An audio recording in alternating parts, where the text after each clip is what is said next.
What do you got there? So right here I have a 0.47 inch diameter soft iron core that's 6 inches long. Okay. And what are those used for? They're used for core material, basically, to go in the middle to fill the air in these coils. Okay, so you just insert them right in the center of the coil. Make sure they don't move around.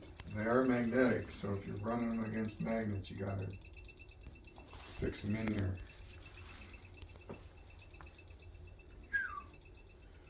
So either we put this